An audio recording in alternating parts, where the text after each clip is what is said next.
Wir sind online, glaube ich. Es funktioniert. Ich begrüße euch ganz herzlich zu unserem neuen Livestream vom Dienstag am Abend am 8 Uhr, wo wir Schweizerdeutsch zusammen üben, zusammen reden, zusammen chatten. Seid herzlich willkommen. Hallo Olivia, ich sehe, du bist auf dem Kanal und du hast mir schon einen Kaffee spendiert. Danke vielmals für das Kaffee. Du hoffst, dass ich also nicht einschlafe während dieser Lektion. Und jetzt haben wir, heute reden wir über Prioritäten. Also, was ist für euch Priorität? Hallo Dario. Was ist für euch wichtiger? Wir haben ein paar Situationen. Es gibt nicht so einen langen Livestream, aber ihr könnt ein bisschen wir können ein bisschen üben miteinander und miteinander austauschen. Was ist deine Priorität? Ja, da haben wir eine Waage. Wir müssen immer abwägen. Was ist wichtiger? Manchmal ist das nicht ganz klar eindeutig, das ist 100% besser und das andere ist nicht gut. Manchmal müssen wir abwägen und entscheiden, was besser ist. Hallo Lovely. Also, was sind deine Prioritäten in deinem Leben generell? Was sind deine Prioritäten? Was ist deine Priorität? Geld oder Beziehungen? Balance, das ist eine Waage. Zum Beispiel, mein Vater hat im Oktober Geburtstag und er ist Waage von Sternzeichen. Das ist auch ein Sternzeichen. Also er tut abwägen oder immer, ich weiss nicht, ob Waage sehr gut abwägen und Prioritäten setzen. Ja, beides ist wichtig, genau. Aber manchmal kannst du nicht den Fünfer und das Weckli haben, Dario. Manchmal musst du dich entscheiden, will ich jetzt eine steile Karriere und viel Geld und auf New York arbeiten und dann geht meine Beziehung kaputt, oder bin ich zufrieden mit ein bisschen weniger Geld und dafür mit meiner Frau zusammen. Oder, ja. Manchmal kann man den Fünfer und das Weckli nicht beides haben. Kennt ihr diesen Ausdruck? Der Fünfer und das Weckli. Ja, lovely. Beides ist wichtig. Natürlich, wenn man eine super Beziehung hat, aber kein Geld, gibt das manchmal so Stress, dass die Beziehung kaputt geht. Also alles mit Maß. Man muss es ein bisschen abwägen. Ja. Zum Glück müssen wir in unserem Leben meistens nicht zwischen Liebe und Geld entscheiden. Vielleicht, wenn du eine super Stelle hast im Ausland und du weisst, meine Partnerin, die will nicht ins Ausland, die kommt nicht mit, dann nachher musst du entscheiden, nehme ich da nicht meinen Traumjob und dafür ein bisschen einen anderen Job und dann dafür bleibe ich mit der Familie zusammen oder nicht. Also zum Beispiel im Osten hat es sehr viele Familien, wo zum Beispiel jemand von der Familie im Westen ist arbeiten und nachher mit der Zeit die ganze Familie ist kaputt gegangen, weil sie sich so lange nicht gesehen haben und sie sich auseinandergelebt haben, und das kann auch Probleme geben. Ja. Was ist dein Ausdruck? Olivia, ich verstehe dich nicht richtig. Beides ist wichtig, ja. Oder wenn man natürlich viel Geld hat, aber keine Freunde, keine Beziehungen, nur immer arbeitet, das ist auch nicht lustig, oder? Ich denke, man muss einen Mittelweg finden vielleicht und hoffen, dass man nicht zwischen Geld und Beziehung entscheiden muss. Wir sagen gerne so alles mit Maß. Alles mit Maß. Ja, das ist vielleicht typisch schweizerisch. Alles mit Maß. Der Fünfer und das Weckli. Also der Fünfer ist so ein 5-Franken-Stück. Oder vielleicht war es früher ein 5-Rappen-Stück. Sehr wahrscheinlich, früher hat sehr wahrscheinlich ein Weckli 5 Rappen gekostet.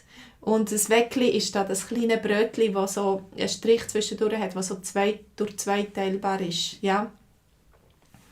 Genau, du kannst nicht den Fünfer und das Weckli gleichzeitig haben. Genau. Das heisst, du musst dich entscheiden, wenn du ein Weckli kaufst, dann musst du deinen Fünfer geben. Deinen Fünfer musst du geben und zahlen und dann kommst du ein Weckli über. Oder du denkst, ich spare jetzt und behalte das Geld, aber dann verkauft dir die Verkäuferin in der Bäckerei kein Weckli. Ja, ein Weckli, der Dario hat es ganz richtig geschrieben, ein Weckli, Olivia. Das heisst, das ist so ein kleines Brötchen. Genau. Also, was ist wichtiger? Was ist für dich wichtiger? Gesunde Ernährung. Also du gehst auf den Markt einkaufen, jeden Tag frische Sachen und du kochst daheim kochen und vielleicht etwas eingefrieren und brauchst eigentlich viel Zeit und Energie für das. Oder du tust Zeit sparen und schnell etwas kochen. Du kaufst Fertiggerichte im Laden vom Coop oder von der Migros, die du einfach noch in den Ofen tun kannst und die schnell gebacken sind. Ja, was ist für dich wichtiger? Eine gesunde Ernährung oder Zeit zu sparen? Ja, manchmal ist eine gesunde Ernährung viel Arbeit, aber vielleicht ist das auch ein Vorurteil. Oder was denkt ihr? Vielleicht könnte man sich auch gesund ernähren, ohne dass man stundenweise in der Küche steht. Ist das möglich? Du bist auch für gesunde Ernährung, Dario. Ja. Lovely, du bist Köchin. Für dich ist gesunde Ernährung auch wichtig, ja, genau. Aber bist du bereit, stundenlang in der Küche zu stehen für deine gesunde Ernährung oder wie organisierst du das? Du hast gerne Pizza, Olivia. Du kannst sicher ab und zu eine Pizza machen, am besten selber machen oder eine Pizza essen. Das ist sehr wahrscheinlich auch eine Frage vom Maß. Ja, alles mit Maß. Also, dass man sich gesund ernährt, dass man aber ab und zu auch eine Pizza essen kann oder etwas Süßes essen kann.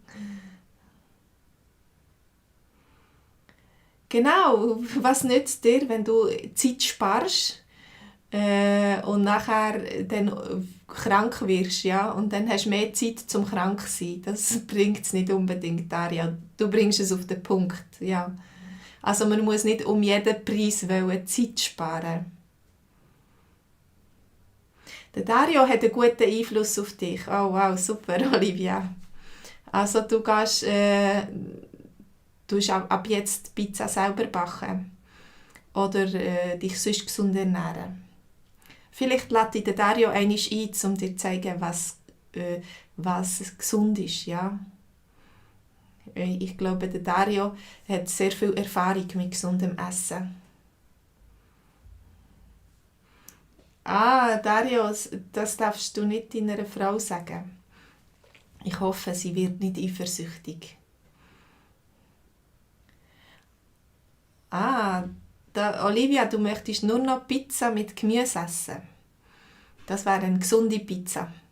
Oder dann, wenn du ein bisschen mehr Gemüse auf dem Teig willst, ein bisschen mehr Gemüse und ein bisschen weniger Teig, dann kannst du eine Weihe machen. Ja? Zum Beispiel eine Brokkoli-Weihe oder eine Zwiebeln-Weihe oder eine Käse-Weihe. Ja. Also, was ist dir wichtiger? Neue Möbel oder Sommerferien? Ah nein, das ist schon das Nächste. Sorry, ich habe gemeint, das ist... da sind wir.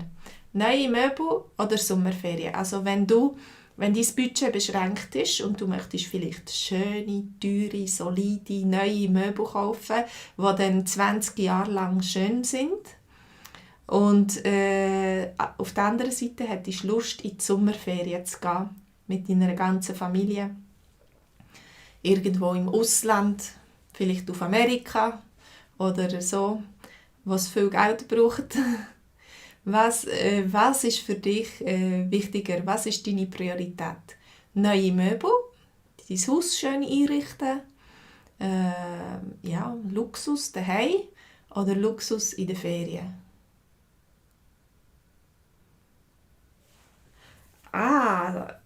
Olivia, du meinst, Sommerferien sind wichtiger? Da kann man auch wählen, irgendeine ein teurere Sommerferien oder billigere Sommerferien. Anstatt in ein Hotel kann man in ein Häuschen gehen oder so. Ja. Und du meinst, Möbel kann man von der Brocki kaufen, ja? Das geht auch. Habt ihr Möbel von der Brocki gekauft? Also vom Brockenhaus, von dort, wo man Secondhand-Möbel kaufen kann. Ja. Als ich meine erste Wohnung eingerichtet habe, habe ich super Sachen gefunden im Brockenhaus. Also wirklich einen schönen Tisch, einen alten, soliden Holztisch mit 6 Stühlen und ein schönes Sofa für 25 Franken. Also Sofa, das mag ich mich noch erinnern, das war 25 Franken gewesen. Genau, Lovely, du brauchst unbedingt Sommerferien und vielleicht willst du in den Sommerferien auch heimgehen, oder? Also das ist für mich immer, das sind so quasi auch schöne Sommerferien, sehr gute Sommerferien und auch billige Sommerferien, wenn wir mit der Familie meine Eltern gehen besuchen und dann nachher haben wir eigentlich den Fünfer und das Weckli. Ja? Wir haben schöne Ferien und wir geben nicht so viel Geld aus. Dario, ich kann mir vorstellen, dass das Sofa immer noch brauchbar ist, aber ich habe es weitergegeben. Also jetzt weiss ich nicht mehr, ob ich es in der Wohnung gelassen habe oder ob ich es weiterverkauft, wieder zurückgebracht ins Brockenhaus, weil ich dann das nicht mehr habe gebraucht nach 2 Jahren. Da liegt es immer noch. Ja, die Augen, Dario, würden wir vielleicht weniger sagen. Ich denke, ich würde eher sagen, brauchbar. Oder ist es immer noch gut? Ist es immer noch in einem guten Zustand? Ja. Ich kann mir vorstellen, aber das ist natürlich schon 20 Jahre her. Es ist auch älter geworden, denke ich. Ja. Was ist für euch wichtiger?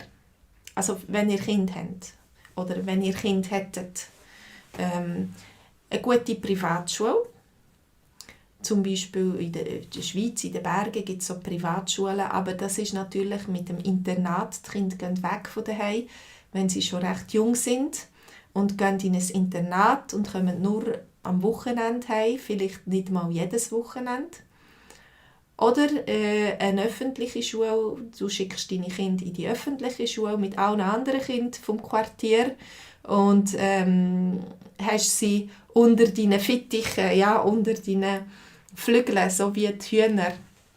Hast deine Kinder unter deinen Fittichen, kannst sie erziehen, hast noch Einfluss auf sie, kannst ihre Nähe geniessen, ja. Was wäre für euch sinnvoller oder besser? Ja, Olivia, du hast auch einen Punkt da. Du meinst, in den öffentlichen Schulen dann lernt man das richtige Leben kennen. Ja? In diesen Internaten haben vielleicht alles nur so reiche Kinder oder es ist so weltfremd. Kleine Klassen, man wird verwöhnt. Ja?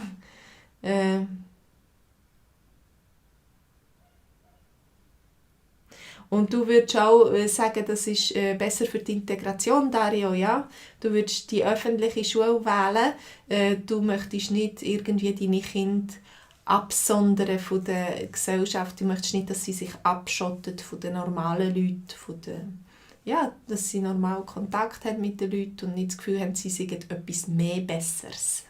Ja, gibt nachher so einen Snobismus oder so, ich bin auf diese Schule gegangen. Ja. Und ich denke, in der Schweiz haben wir da in unserem Schulsystem sehr wir versuchen alle so gleich zu behalten, auf dem gleichen Niveau. Ja, es gibt, also, so viel ich mich erinnere, hat es nie so Listen gegeben, Primus inter pares, das ist der Erste, das ist der Zweite, das ist der Dritte. Und so ein bisschen Ranglisten und so, jeder wollte besser sein, sondern es war mehr so, dass man versucht, nicht die Klasse als Klasse zu behandeln und nicht Leute bevorzugen und zu sagen, oh, die sind so gut und die anderen sind so schlecht. Ja.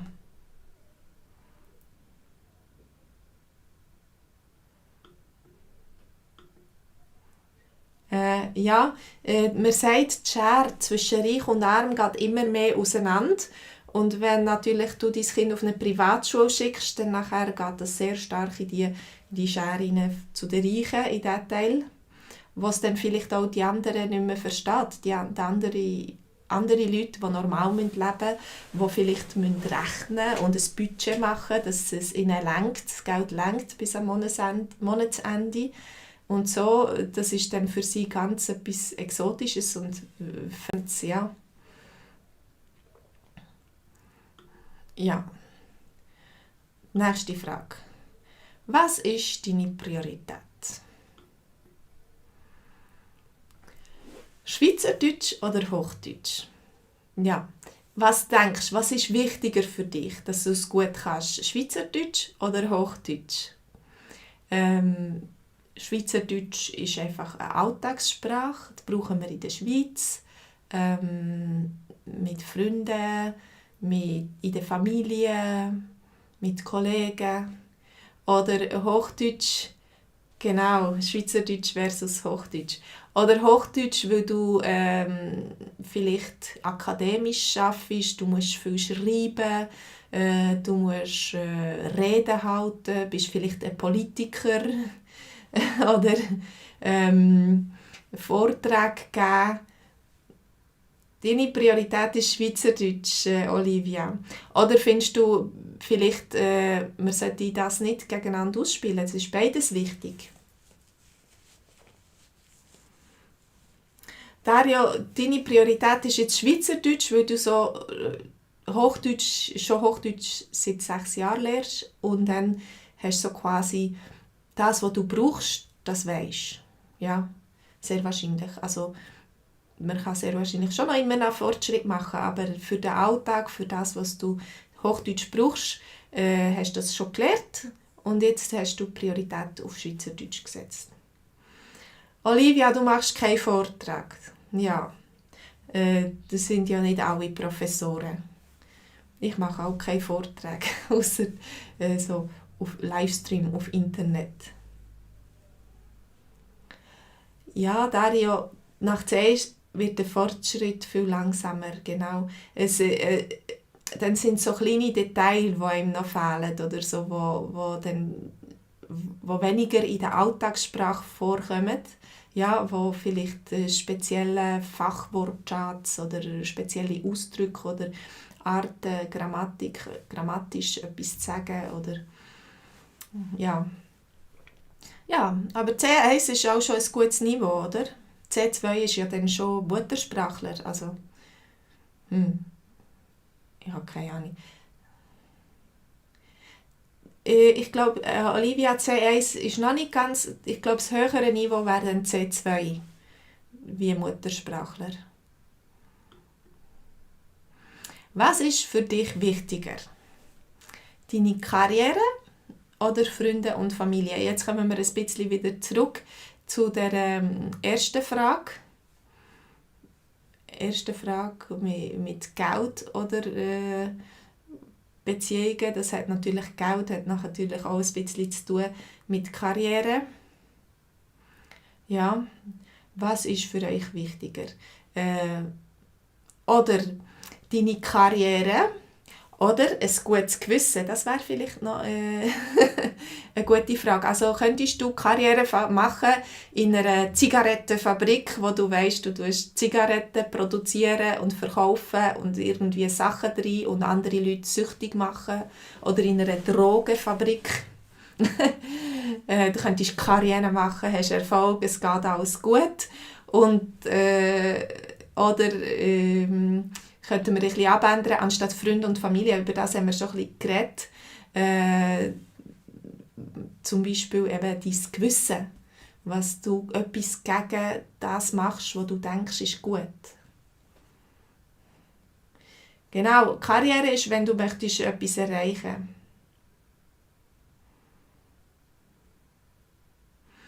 Genau, Lovely. Es kommt immer auf die Situation an, wo du drin bist, mit dem Schweizerdeutsch noch. Ja?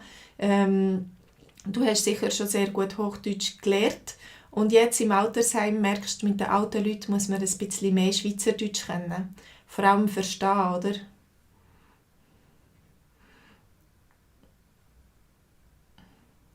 Genau, Dario, wenn du das Gefühl hast, deine Karriere ist deine Berufung und das ist das, was du gut machst, und dann ist das super, ja. Und ich hoffe, dann musst du auch nicht entscheiden zwischen Karriere und Freunden oder Karriere und deinem Gewissen, sondern das ist alles echt und einheitlich und widerspricht sich nicht, oder? Das eine schließt das andere nicht aus, kann man sagen. Das eine, also Karriere, schließt es nicht aus, dass man Familie und Freunde hat. Was ist Berufung auf Englisch? Wenn du Vocation vielleicht, wenn du so wie quasi Gott dir sagt, ich möchte, dass du ein Lehrer wirst. Ja, und ich möchte, dass du die ganze Welt durch Schweizerdeutsch unterrichten. Das ist, man redet häufig von Berufung, Calling. Man redet häufig von Berufung auch für Leute, die Pfarrer werden oder die ins Kloster gehen und Mönche werden und Nonnen. Dann musst du das spüren in deinem Herz und musst das von innen raus machen. Ja? Das musst du spüren, dass jemand dich ruft. Aber es ist auch schön, der Beruf, oder? Beruf kommt eigentlich Berufung. Ja, das hat beides zusammen. Das sind verwandte Wörter. Also es ist auch so viel Zeit in deinem Leben, die du verbringst mit deinem Beruf, wo du arbeitest. Ja, dann ist es auch gut, wenn das etwas ist, wo du merkst, das ist mein Platz im Leben. Da kann ich etwas Gutes machen. Genau, Lovely. Freunde und Familie, das ist natürlich auch wichtig. Ja? Und man muss schon schauen, dass man das ein bisschen pflegt und dass das nicht verloren geht, wenn man viel arbeitet. Weil plötzlich ist man pensioniert und dann ist es doch schön, wenn man noch Freunde und Familie hat und gute Beziehungen.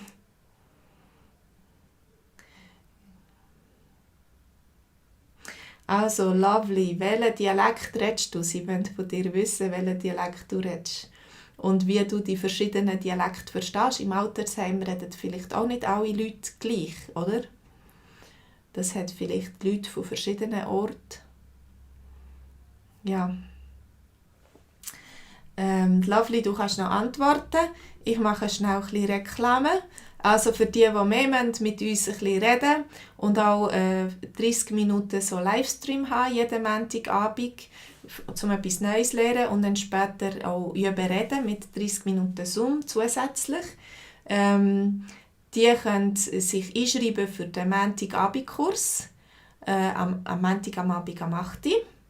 Und die Leute, die gerne möchten, die sehr fortgeschritten sind und sehr gut schon können, sehr viel, fast alles verstehen und einfach möchten noch üben reden, aber auch schon relativ gut reden, die können sich bei mir melden. Es gibt eine Dienstagabend Zoom-Werkstatt, Gesprächswerkstatt, und die können sich da melden bei mir. Ich tue euch dann anrufen und dann können wir ein bisschen zusammen reden und so, ich tue euch zeigen, wie das geht. Und natürlich, die ein iPhone haben, die können eine App herunterladen und mit dieser App auch am Schweizerdeutsch-Kurs teilnehmen. Und natürlich könnt ihr den Kanal abonnieren, subskribieren, vielleicht sagt man das auch schon. Und dann immer wissen, was Neues ist auf Schweizerdeutsch, und wenn ein neuer Film rauskommt, es hat noch ganz viele andere Filme, die ihr schauen könnt. Und Schweizerdeutsch üben, lernen. St. Gauer Dialekt ist lustig, meinst du, Olivia?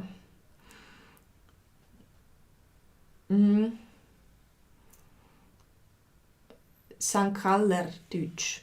Das ist, glaube nicht so schwierig. Aber ich rede nicht St. Gauer Deutsch, es ist ein bisschen anders. Ein paar Leute sind italienischer und französischer Herkunft und dann ist es auch schwierig. Wenn sie versuchen, Schweizerdeutsch zu reden, ist es vielleicht auch nicht ganz gleich. Ja. Also, merci vielmals fürs Mitmachen, fürs Mitschreiben, für eure Beiträge. Ich hoffe, dass ihr immer in Zukunft gute Entscheidungen treffen könnt, dass ihr manchmal vielleicht auch den Fünfer und das Weckli habt, wenn ihr Glückspilze sind und viel Glück habt und das so könnt arrangieren könnt. Oder dass ihr ein gutes Mittelmaß findet, wenn das nicht geht. Es hat mich gefreut, mit euch zu reden. Macht's gut. Tschüss zusammen.